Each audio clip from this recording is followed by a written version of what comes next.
Why would Lucifer risk everything to claim Moses' body? What hidden power lies in those silent bones?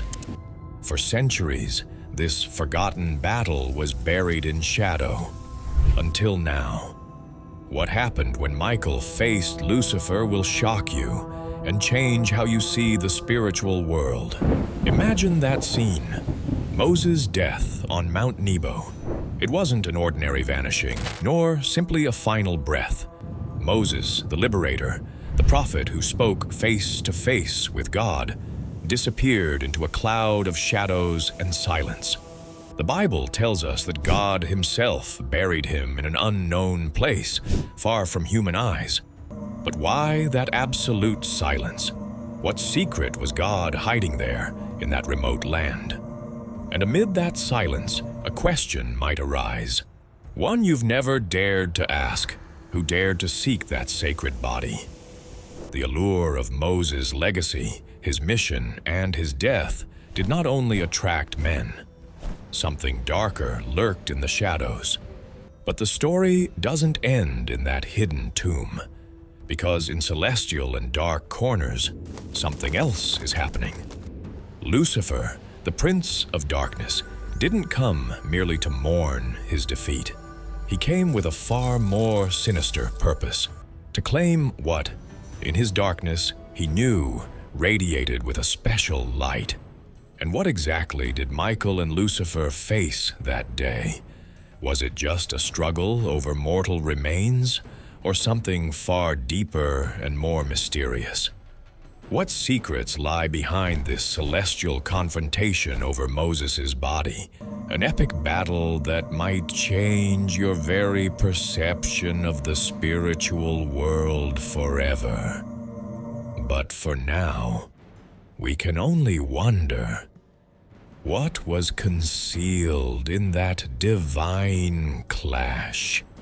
Now, let's dive deeper into the heart of this extraordinary story, starting with the final moments of Moses' life. Picture him standing on Mount Nebo, overlooking the promised land he would never enter. A life divided into 3 equal parts. 40 years in Egypt as a prince, 40 years in exile as a shepherd, and 40 years leading the children of Israel through the wilderness. Each stage marked by divine purpose, trial, and revelation. But when Moses' time came, something remarkable happened. The scriptures tell us he did not suffer decay or the common fate of death. God himself took care of his departure, a departure shrouded in divine secrecy. No tombstone, no monument, no human witness to mark this final resting place. Only God knew the location of his burial. Why? What might God be protecting that required such a secretive act? Could it be that Moses' body held a significance far beyond flesh and bone? As we unravel this, consider the spiritual gravity of a body marked by glory, transformed by the intimate presence of God, and reserved not just for burial, but for a divine purpose yet to unfold. It is here, in this shadowy silence, that Lucifer's interest awakens. The Prince of Darkness is not drawn by ordinary curiosity, but by a desperate hunger to disrupt what God has set apart. To claim the body of Moses would mean to challenge God's covenant, to undermine a legacy of divine law, and to seize a spiritual advantage in a cosmic battle. When Lucifer arrived, it was not with sorrow, but with fury. His intention was clear and defiant. But what right did he have? And what was at stake in this clash?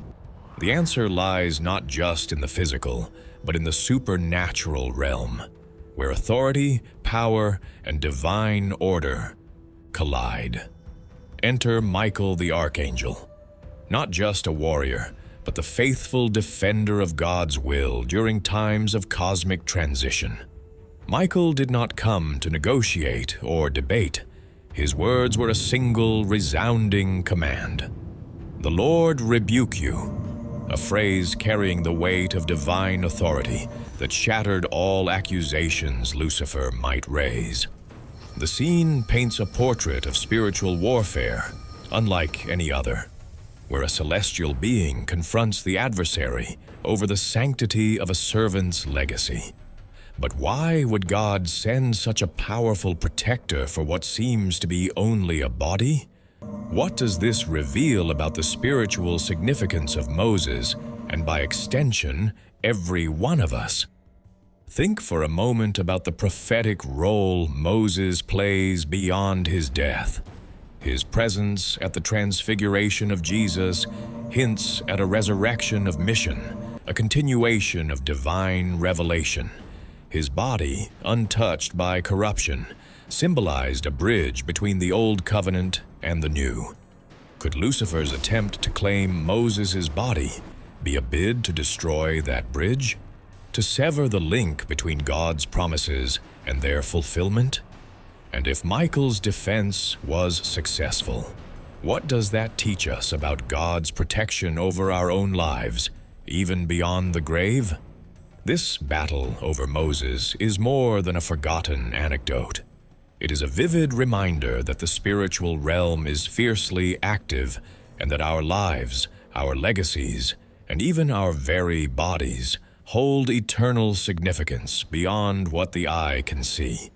As you reflect on these truths, know this: if God dispatched an archangel to guard Moses' resting place, how much more does he guard you? What spiritual battles rage unseen around you, and how might the unseen hand of God be defending you right now? The story of Michael, Lucifer, and Moses is a call to awaken your awareness, to comprehend the depth of God's kingdom and the unyielding power of his protection. But the mystery doesn't end here. What happened after this celestial confrontation? How did this event shape the unfolding history of God's plan for humanity?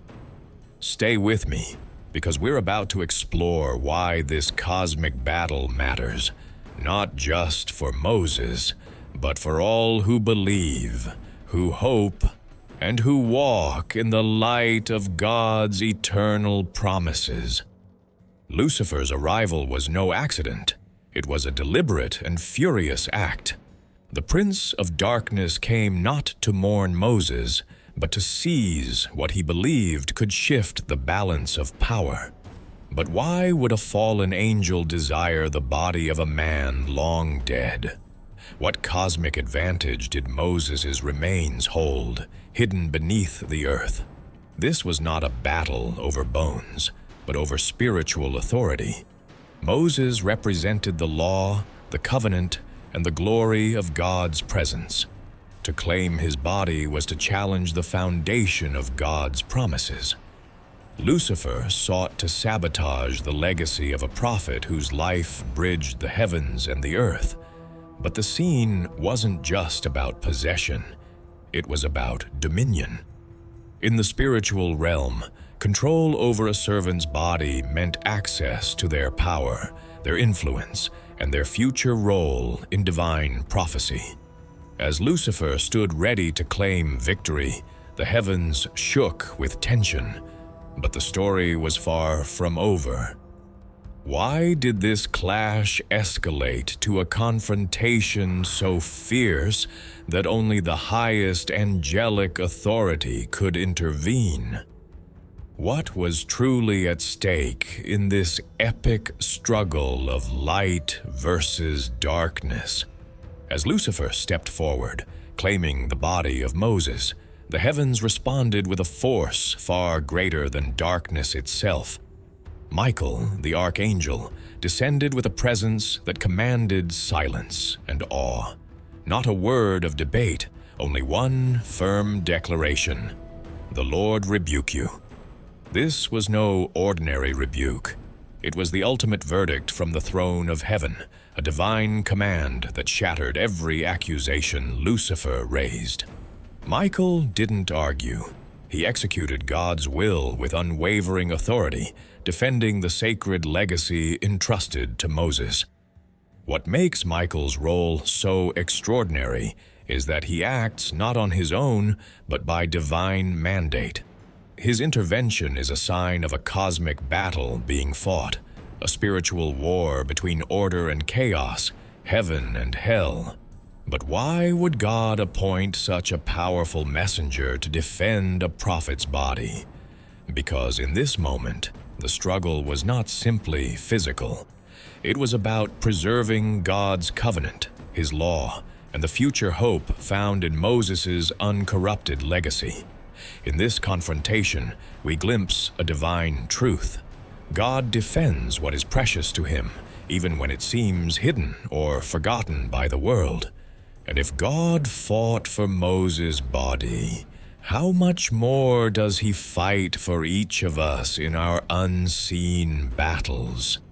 The story of Michael standing against Lucifer over the body of Moses is more than ancient history. It's a vivid reminder that your life, your very being, is precious in the eyes of God. If He sent an archangel to defend one man's resting place, imagine how fiercely He guards your soul, your legacy, and your future. Satan tries to claim what no longer belongs to him, your peace, your hope, your purpose. But God fights for you, even when battles rage unseen. And sometimes that divine protection comes in ways you cannot yet understand. What does this mean for your faith today? It means you are never alone. You are part of a grand spiritual battle, and the same power that defended Moses is on your side. So, when challenges seek to break your spirit, remember, God already holds the ultimate victory. Now, if this glimpse into the unseen world has stirred your heart, there is more waiting, truths that will challenge, inspire, and maybe even shock you. Don't turn away yet. The journey is just beginning.